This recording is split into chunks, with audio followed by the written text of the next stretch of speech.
Earlier, Chinese hackers used to participate in hacking competitions around the world and get the first position.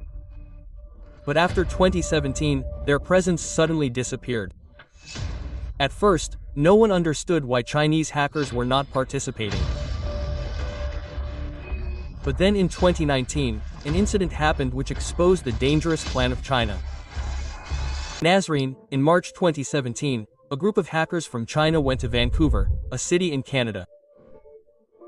Their mission was to find the hidden vulnerabilities in the world's most used software and devices. Their target was Google's Chrome browser, Microsoft Windows and Apple's iPhone. But these people had not gone to do anything wrong. They had gone to participate in a legal hacking competition called Porn to On. This is the biggest hacking competition in the world in which hackers hack the software of companies and find security flaws or loopholes in it, and in return they get a cash prize. There are different prices in this competition, from $0.5 lakh to $1 million. The biggest prize is received for finding a vulnerability that no one has found before, and this is called zero-day vulnerability. When a hacker finds such a flaw, those details are given to the same company like Google, Microsoft or Apple so that they can fix that problem or loophole immediately by releasing a new update, and hackers get a cash prize of millions of dollars. That is, this is an ethical hacking competition in which hacking does not harm anyone but rather improves security. For many years, Chinese hackers were at the forefront in such competitions. Be it Porn Tune or any other hacking event, Chinese hackers always won. But everything changed suddenly after 2017. Chinese hackers who used to participate enthusiastically in hacking events around the world suddenly disappeared. Everyone noticed the lack of Chinese hackers in all the hacking events that took place after 2017. This silence was bothering everyone, especially America. And during this time, a random message from a big cybersecurity firm of China made everyone's ears perk up. Key 360 is a top cybersecurity firm of China. A statement of its CEO Zhou Heng'ai came to the public in which he was seen criticizing these Chinese hackers a lot. He said that why do they go and show their hacking skills to foreign countries? He gave this statement to China's news agency Sina, in which Zhou said that performing well in such events is just an imaginary victory. That is, just a show-off. His stance was that the vulnerabilities you people look for are not worth a few lakh dollars but billions of dollars. Shortly after this statement by Key 360 CEO, Chinese hackers stopped participating in international hacking competitions. But it turned out that Chinese hackers did not do this voluntarily, but the Chinese government stopped them. If anyone took the statement of Key 360 CEO seriously, it was the Chinese government. Shortly after, the Chinese government officially banned cybersecurity researchers and hackers from participating in overseas competitions. Immediately after this ban, a new hacking competition was launched within China, named Tianfu Cup. This competition became an alternative to the international contest, and the prize money in it was kept more than $1 million. The news of the launch of Tianfu Cup alerted many countries because it was an indication that China is now preparing itself for cyber warfare by using hacking. In November 2018, the first event of Tianfu Cup was organized in the Chinese city of Chengdu. In this, a $100,000 prize was won by Qijin Zhao, a researcher from 360. He had found a very powerful and dangerous hack. That too in Apple's iPhone. He started the attack through the Safari browser.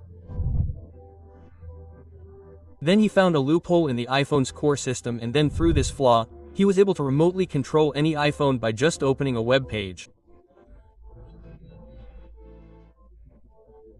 This meant that if a person would go to that particular web page through his iPhone, then his phone would come under the control of the hacker without him noticing.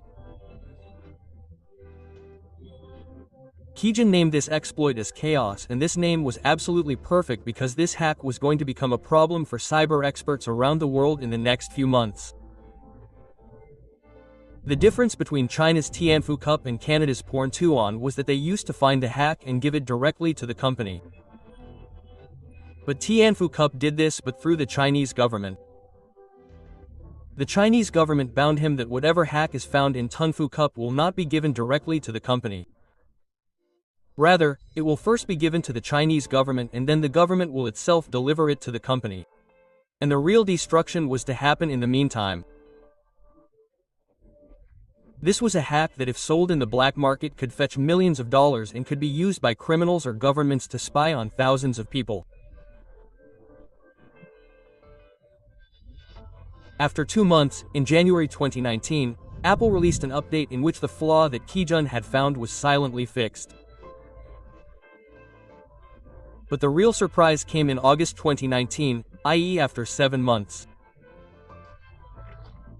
Google published a research paper in which they told that a mass-level hacking campaign was going on iPhones and people's phones were being hacked on a large scale. This research by Google identified 5 different exploits, and one of those 5 was the same exploit that Kijun had shown in the Tianfu Cup. That is, the exploit that won Kijun the prize was the same exploit that was being used for mass surveillance of iPhones. Google researchers reported in their report that many things in the hacking attacks they caught in the real world were similar to the exploit. But Google did not reveal who carried out this attack and who were the people who were hacked. But later it was found out that the victims were Uyghur Muslims and the attacker was none other than China's own government. Since 2014, China has committed very serious human rights violations against Uyghur Muslims and other minorities. All this is happening in China's northwestern province Xizang. Here China had imprisoned lakhs of people in camps without any crime. The women there were sterilized to reduce their population. Cases of torture and sexual abuse were also reported inside the camps. Every phone there was monitored to see if anyone had any religious content. If anyone was found to have anything, he was given the harshest punishment. Chinese officials say that we are doing all this to avoid extremism. But America and many other countries have declared it genocide. This hacking campaign of China was not limited to only Uyghur Muslims, but journalists, activists and those who questioned the policies of the Chinese government were also targeted. When Google researchers published a report about iPhone hacking, after a few days the media connected all the dots. Then later Apple also told in a post that this hack actually continued for 2 months, and this was the time when Kijun won the Tianfu Cup. One thing was now clear to the American experts, that China has followed the strategy given by the CEO of Key 360. That is, prevent Chinese hackers from going abroad and utilize their skills in China itself, and then use that hack to keep surveillance on people. To prove this, US surveillance agencies did a full technical breakdown of the Co's exploit, and it exactly matched the Tianfu Cup hack. Later, Google's deep investigation also confirmed that both Co's and real-world attack were similar in structure. But the matter did not stop here.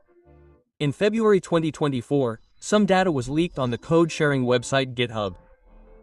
This was the data of a Chinese company named iSun, which is an IT security firm. This data contained the company's emails, chat logs and development details of the spyware. The leaked data revealed that the company makes cyber spying tools, and later these tools are given to the Chinese government and the People's Liberation Army. The leaked chats mention contracts between the Chinese Ministry of Public Security and iSun. It was revealed that iSun charges the government $00 to $75,000 for every hacked email inbox.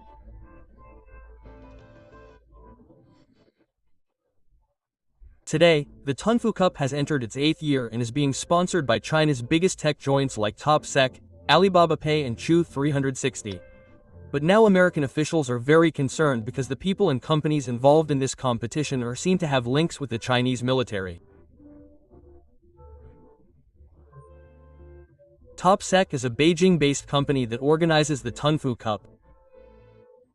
According to US officials, this company is actually recruiting Chinese nationalist hackers through the Tunfu Cup. All these things indicate that China is preparing its cyber weapons under the guise of Tunfu Cup. And when national powers support hackers, it is not to win awards, but their motive is something else. In 2024, the data of the US Treasury Department was hacked. According to the US, Chinese state-sponsored hackers hacked the computers of the US Treasury Department and stole sensitive documents. In 2024 itself, Chinese hackers hacked the networks of at least 9 US telecom companies, including AT&T versus Verizon and T-Mobile. In 2002, Typhoon, a Chinese hacking group, targeted the energy and water filtration systems of the US. In 2023 also, a malware attack was revealed which was carried out on the US military base in Guam. These are references to some of the hackings in which Chinese hackers were involved. Experts say that whenever Chinese hacking groups target any infrastructure, they silently maintain their access inside the system for many years and cause damage only when the time comes. All these things show that China is preparing an army of hackers within itself to prepare for cyber war.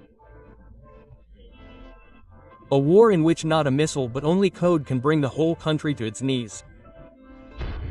Where network jams will cause more damage than airstrikes. The spying tool present in the phone works more dangerously than a real-life agent, and in which a stock market crash can spread a wave of fear among the people with just one click.